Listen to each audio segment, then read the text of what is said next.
देवदेवेश्वर संस्थानचे विश्वस्त माननीय योगेश चव्हाण साहेब यांना मी विनंती करतो की आजच्या कार्यक्रमाचे व्याख्याते डॉक्टर उदय कुलकर्णी यांचा आपण या ठिकाणी परिचय करून द्यावा हे प्रस्तावित.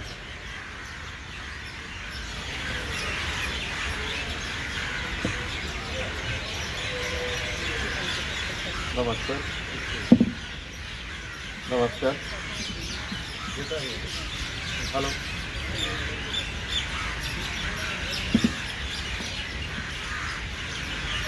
नमस्कार.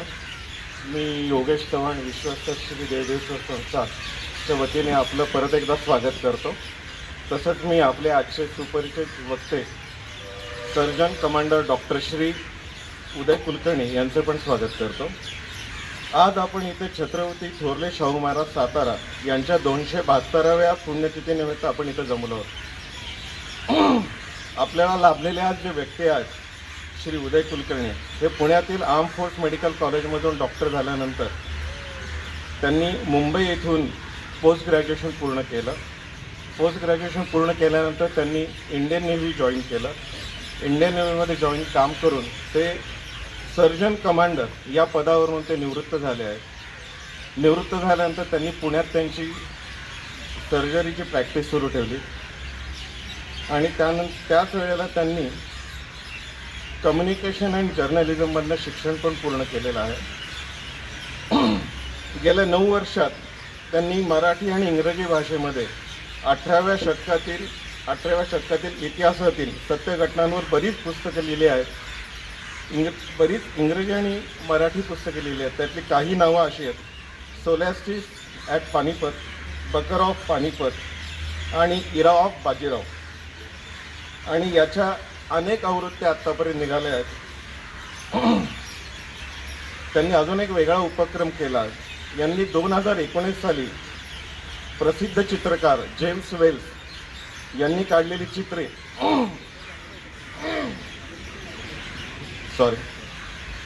जेम्स वेल्स यांनी काढलेली चित्रे आणि त्यांनीच लिहिलेल्या डायरीवर आधारित James Wales artist and antiquarian in the time of Peshwa Sawai Madhavrao असं एक मोठं पुस्तक, सचित्र पुस्तक त्यांनी लिहिलं आहे. मी प्रस्तावनेत जास्त वेळ घालवत नाही आणि आपण आज श्री उदय कुलकर्णी यांच्याकडून छत्रपती थोरले शाहू महाराज आणि पेशवे या विषयावर ऐकण्यासाठी जमला आहात. म्हणून मी माझं भाषण संपवतो आणि श्री पंडित साहेब यांना मी त्यांचा सत्कार करावा आणि कुलकर्णी साहेबांनी त्यांचं भाषण करावं असं मी त्यांना विनंती करतो.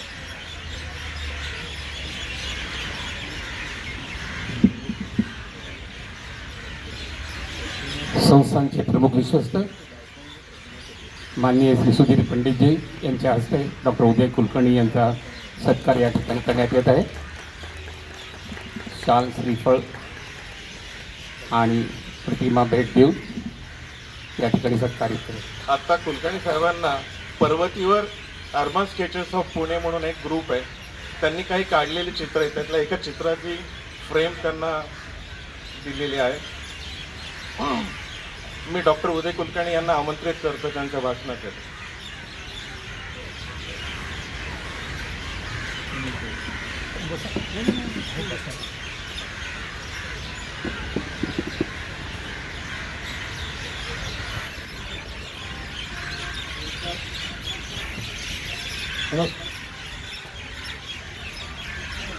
नमस्कार. नमस्कार. हॅलो. माहीत नाही तिथे.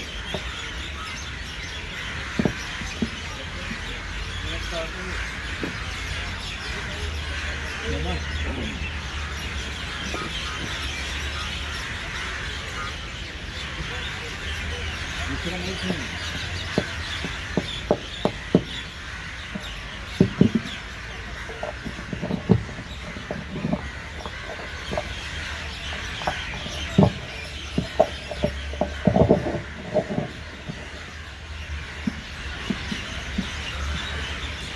नमस्कार. हॅलो.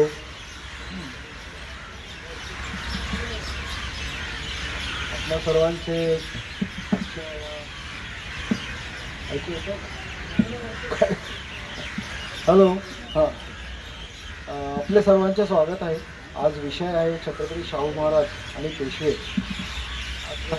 खरं म्हणजे छत्रपती शाहू महाराज 272वी पुण्यतिथी आहे. 15 डिसेंबर 1749 या दिवशी ते शांत झाले आणि आज त्या निमित्ताने आपण हे त्यांच्याबद्दल थोडं विवेचन करणार आहे. त्यांची कार्यकाळ बराच मोठा आहे. मध्ये प्रॉब्लेम आहे, मध्ये ऐकू येत नाही. कार्यकाळ बराच मोठा आहे आणि सर्व त्यांचं कार्य एका तासाच्या काळामध्ये एका तासामध्ये कव्हर करणं जरा अवघडच आहे. बरं, जरा मोकळा हात झाल्यावर बरं झालं बांधून येण्यापेक्षा. तर मराठे जो साम्राज्य होतं त्याचं एक अनन्यसाधारण महत्त्व आहे. बऱ्याच शतकांच्या यवनांच्या राज्यानंतर निर्माण झालेलं पहिलं इथलं स्थानीय लोकांचं साम्राज्य म्हणून एक मराठा साम्राज्याचं एक महत्त्व आहे. याचबरोबर आपल्या लोकांचं झालेलं शेवटचं साम्राज्य म्हणून देखील मराठा साम्राज्याचं महत्त्व आहे. पण त्यानंतर लगेच ब्रिटिशांचं राज्य आलं.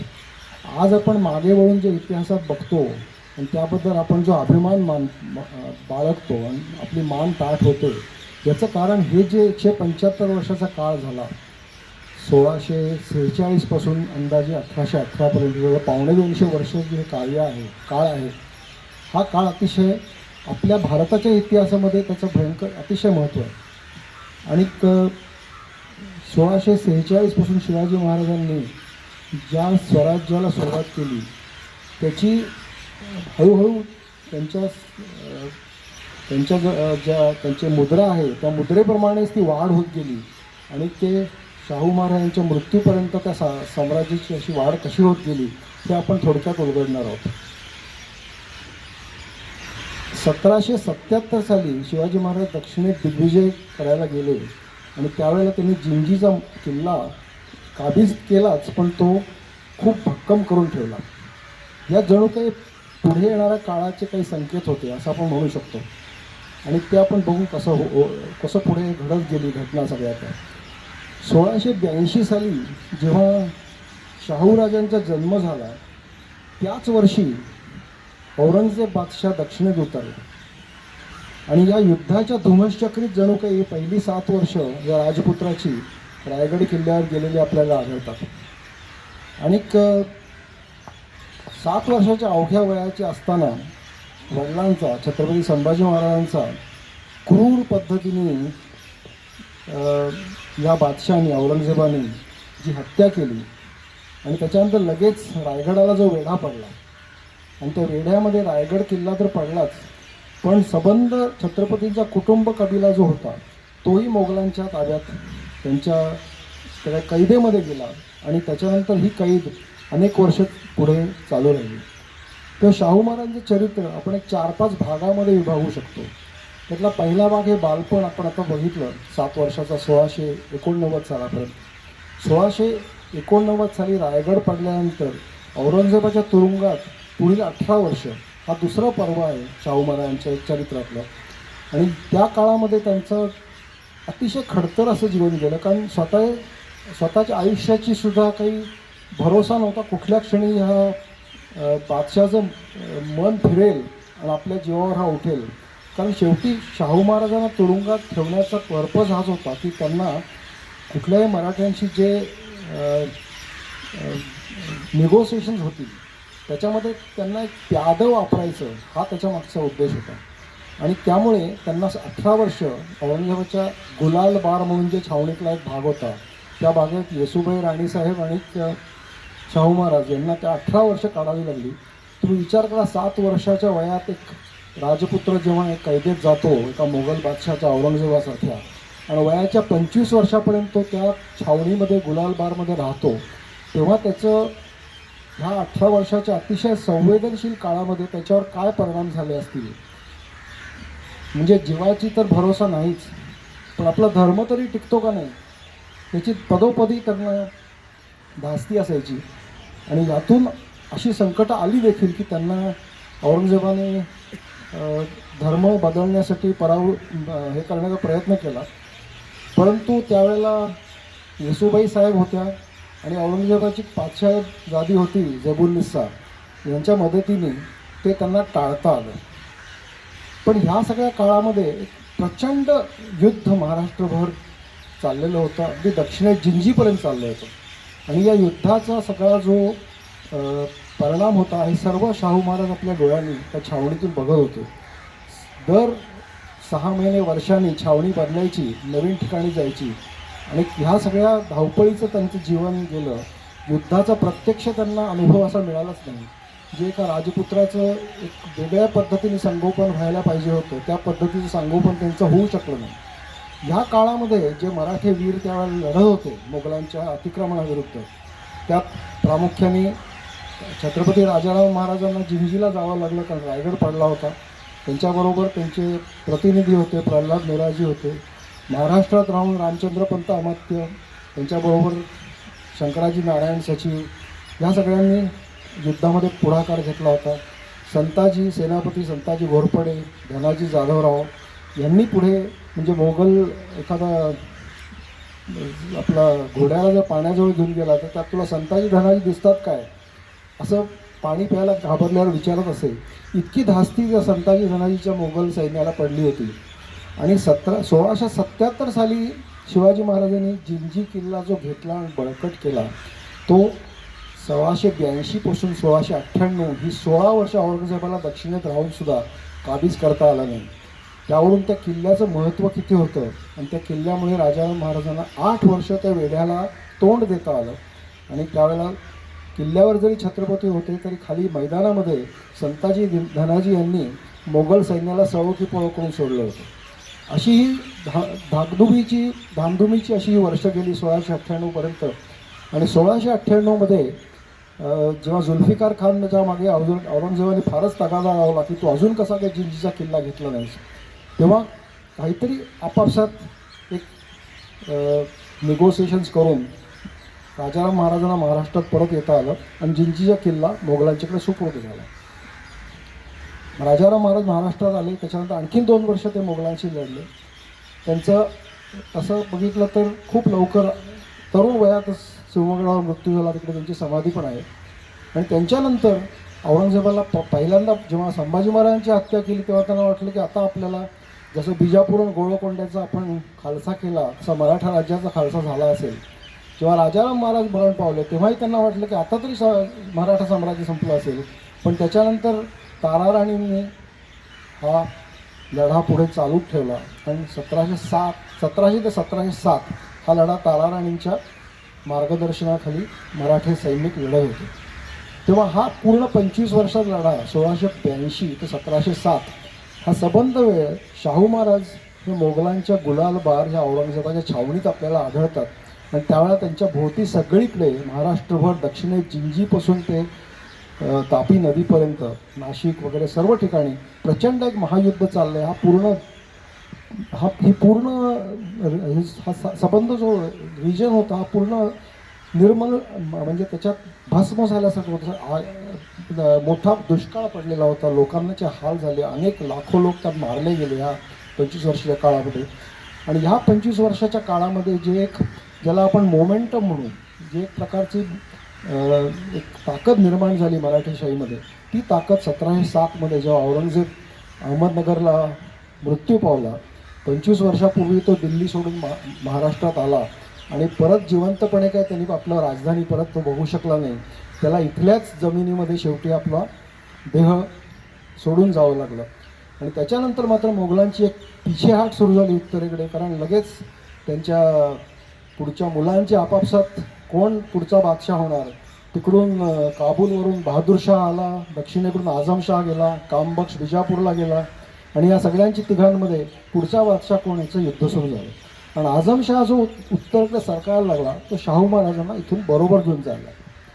आणखीन एक गोष्ट, गुलालबारमध्ये जेव्हा शाहू महाराज औरंगजेबाच्या छावणीत होते तेव्हा बऱ्याच वेळेला मराठा मुत्सद्द्यांच्या बरोबर त्यांची बोलणी होत असत आणि मराठे मुत्सद्दी जाऊन त्यांना भेटत असत.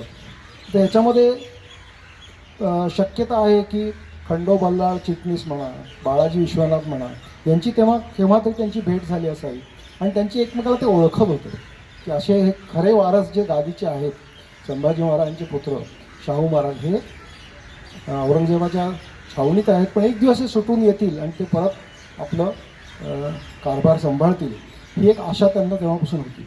1707मध्ये आझमशाह जसा उत्तरेकडे जाऊ लागला तसा शाहू महाराजांना बरोबर घेऊन जावं लागलं आणि काहीतरी खटपट करून आपण इथून परत आपल्या मायदेशी परत यायला पाहिजे यासाठी शाहू महाराजांनी धडपड सुरू केली आणि यासाठी ज्योताजी केसकर म्हणून एक त्यांच्याबरोबर होते, यांनी त्यांना खूप मदत केली. शेवटी भोपाळच्या जवळ दोराहा म्हणून ठिकाण आहे, त्या दोराहापाशी शाहू महाराजांची आझमशहाने सुटका केली. ती सुटका काय फार प्रेमापोटी केलेली नव्हती.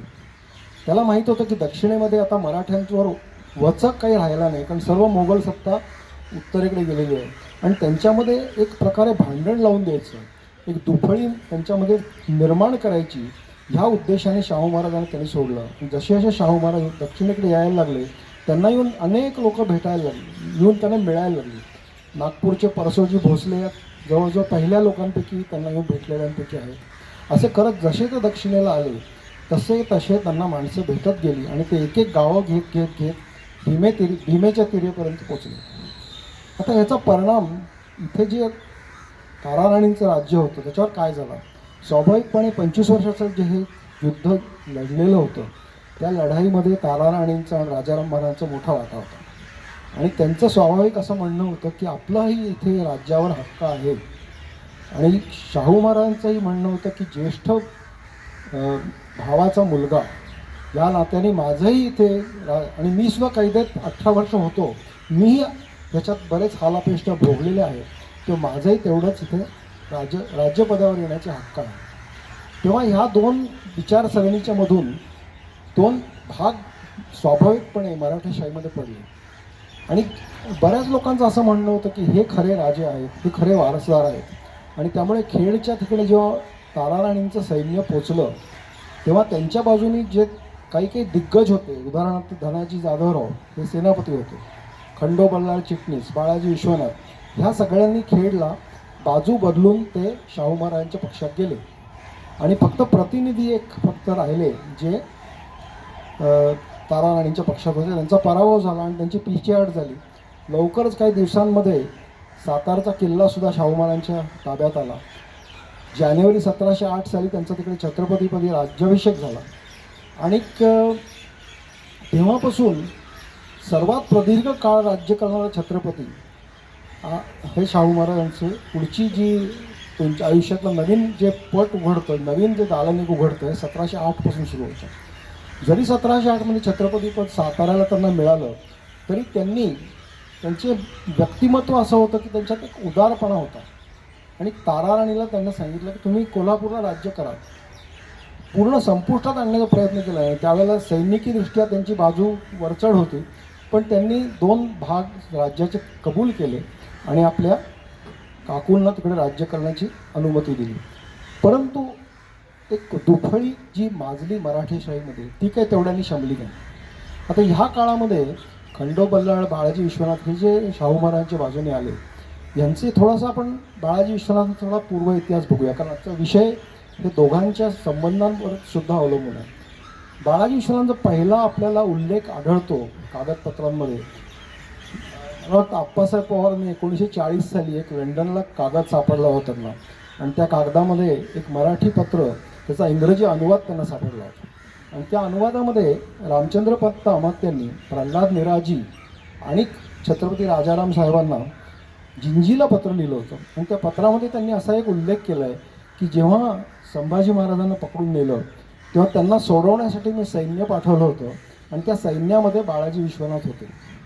हे एक पत्र लंडनच्या ब्रिटिश लायब्ररीमध्ये आजही उपलब्ध आहे. त्यामुळे पहिला उल्लेख जो बाळाजी विश्वनाथांचा होतो अंदाजे 1689 साली येतो. त्यापूर्वी केव्हा तरी ते कोकणातून घाट चढून वरती आलेले आहेत असं आपल्याला त्याच्यावरून तर्क करता येतो आणि एखाद्या सेनाचं त्यांना त्यावेळेला थोडंसं आधिपत्य दिलं होतं, म्हणजे काही वर्ष तरी त्यांना पुण्याला येऊन त्यावेळेला झाली होती, सासवडला येऊन झाली होती. सुरुवातीला पुरंदर यांच्याकडे ते होते, धनाजी जाधवरावांच्याकडे काही वर्ष नोकरी केली आणि त्यानंतर परत त्यांचे उल्लेख सापडतात की दौलताबादचे सुभेदार होते, काही दिवस चिपळूणला त्यांची सुभेदारी होती. तिकडे ब्रह्मेंद्र स्वामींची गाठ झाली. पुढे ते ब्रह्मेंद्र स्वामींचे शिष्य झाले आणि नंतर पुण्याचे सरसुभेदार झाले. असेही काही पत्र त्यांची आपल्याला 1700 सालानंतरची आढळतात. तेव्हा त्यांची बरेच वर्ष महाराष्ट्रामध्ये त्यांचा वावर होता, बऱ्याच लोकांशी ओळखी होत्या. आणि 1708 साली शाहू महाराजांकडे गेल्यावर त्यांना सेनाकर्ते म्हणजे सैन्य गोळा करणाऱ्या अधिकाऱ्याचं पद म्हणजे सेनाकर्ते हा पद त्यांना त्यावेळेला देण्यात आलं. ते अष्टप्रधान मंडळामध्ये त्यावेळेला नव्हते. त्याच्यानंतर लगेच एकामागून एक संकट निर्माण झाली. आता काही बखरींमध्ये ह्याचे उल्लेख होतात की हरणावरचा तंटा. तेव्हा धनाजी जाधवराव लगेच वारल्यानंतर त्यांचे जे चिरंजीव होते त्यांना सेनापतीपद दिलं चंद्रसेन जाधवांना आणि त्यांचा आणि बाळाजी विश्वनाथांचा त्यावेळेला तंटा झाला काहीतरी क्षुल्लक शिकारीच्या हरणावरून. आणि चंद्रसेन जाधव जेव्हा बाळाजी विश्वनाथांच्यावर चाल करून आले तेव्हा शाहू महाराजांनी त्यांना बाळाजी विश्वनाथांना संरक्षण दिलं. आणि हे बघितल्यावर रुसून चंद्रसेन जाधव शाहू महाराजांचे पक्ष सोडून ते अगोदर ताराराणींच्या बाजूला गेले आणि नंतर पुढे पुढे त्यांचे पुढचे वंशज सर्व आपल्याला हैदराबादच्या राज्यात आढळतात. हा पहिला संकट येऊन गेल्यानंतर ताराराणींच्या बाजूने कान्होजी आंग्रे हे अतिशय प्रबळ त्यावेळेला शक्तिशाली सरदार होते. मराठा आरमाराचे होते पण कोकणातले बरेच किल्ले त्यांच्या ताब्यात होते. आणि ताराराणींच्या वतीने त्यांनी साताऱ्यावर चाल करण्यासाठी घाट चढून राजमाचीचा किल्ला घेतला आणि लोहगडापर्यंत पोहोचले. एवढंच नव्हे की शाहू महाराजांचे जे सैन्य त्यांचे जे पेशवे त्यावेळेला होते भैरवपंत पिंगळे आणि मोरोपंतांचे वंशज त्यांनासुद्धा त्यांनी या युद्धामध्ये पकडून तुरुंगात पाठवून दिलं. अशी त्यावेळेला परिस्थिती झाली असताना बाळाजी विश्वनाथ म्हणले की मला तुम्ही सैन्य द्या आणि मी जाऊन या परिस्थितीला तोंड देतो आणि कसं तुमच्या बाजूने सोडवता येईल तांगडं याचा मी प्रयत्न करतो. त्याप्रमाणे बाळाजी विश्वनाथ त्यावेळेला लोहगडाला गेले आणि तिकडे त्यांनी एक पत्र लिहिलं जे आपल्याला आढळतं कान्होजीने लिहिलं की तुम्ही महाराजांच्या पदाचे मातब्बर सरदार तुमचे वडील यांनी शिवाजीराजे महाराज थोरले याचपाशी निष्ठेने सेवा करून वाढले. ऐसे असून शाहू महाराज वडील त्यांना भेटून सरफराजी करून घ्यावी अन्यथा आम्हास महाराजांनी लढाई करण्यास पाठवले. आता याच सुमारास एक कोल्हापूरला एक बदल घडून आला आणि तो असा की ताराराणी यांचा सत्ता संपुष्टात आली आणि त्यांच्या जागी राजाराम महाराजांची दुसरी पत्नी जी होती राजेशबाई तिचा मुलगा संभाजी हा तिकडे राज्यपदी आला. आणि त्यामुळे ताराराणींचं राज्य संपुष्टात आल्यामुळे आणि बाळाजी विश्वनाथांची आणि कान्होजी आंग्रांची पूर्वीपासून कोकणातली ओळख असल्यामुळे त्यांनी विचार केला की आता मी माझं कर्तव्य बजावलेलं आहे ताराराणींच्याकडे. तेव्हा आता मला हे जर असं मला मानाचं जर स्थान मिळत असेल माझ्या प्रांतामध्ये मला एक प्रकारचं स्वतःचं अधिकार मिळत असतील. आणि त्यावेळेला बाळाजी विश्वनाथांनी त्यांना सांगितलं की तुम्हाला जेव्हा कोकणामध्ये सिद्धी जंजिऱ्याचा होता यांच्याकडून कधी शह मिळाला फिरंग यांच्याकडून शह पडला इंग्रजांकडून शह पडला तर आमचं सैन्य तुमच्या मदतीला येईल. ही ह्या दोघांच्या मधला जो तह झाला 1713-14 त्यामुळे कान्होजी आंग्र्यांनी शाहू महाराजांचा पक्ष धरला आणि मराठे राज्याची सीमा एकदम पश्चिम किनाऱ्यापर्यंत भिडली असं त्यावेळेला ते. आणि यांच्याशी कान्होजी आंग्र्यांशी जी ॲग्रीमेंट झाली त्यावेळेला हा एक पायंडा पडला की पुढच्या सरदारांशी कुठल्या प्रकारचं ॲग्रीमेंट करायची आणि प्रत्येकाला आपापले प्रदेश वाटून द्यायचे. तिकडे तुम्ही जाऊन जिंका प्रदेश फक्त शाहू महाराजांचं अधिपत्य मान्य करा पण आपापल्या प्रदेशावर आपापले स्वतंत्र तुम्ही आपले अधिकार कडे एस्टॅब्लिश करा असं त्यांचं एक प्रकारचा एक पायंडा पडून गेला त्या सुमारास. हे एक संकट टळल्यानंतर परत आणखीन मराठा सरदारकडे आपल्या मराठेशाहीमध्ये होते ज्यांना अजूनही शाहू महाराजांचं राज्य मान्य नव्हतं. आणि एक उदाहरण त्यातलं आहे जे कारण त्याच्या पुढच्या इतिहासावर परिणाम होणार आहे ते म्हणजे दामाजी थोरात यांचं. आणि त्यांनी शाहू महाराजांच्या म्हणजे बाळाजी विश्वनाथांना भेटीला बोलवलं की तुम्हाला मी अभय देतो. बेलभंडारावर त्यावेळेला त्यांनी शपथ घेतली आणि बोलवल्यानंतर म्हटलं त्यांना कैद केलं आणि त्यांना सांगितलं की तुम्ही एवढी खंडणी भरली तर तुमची सुटका होईल.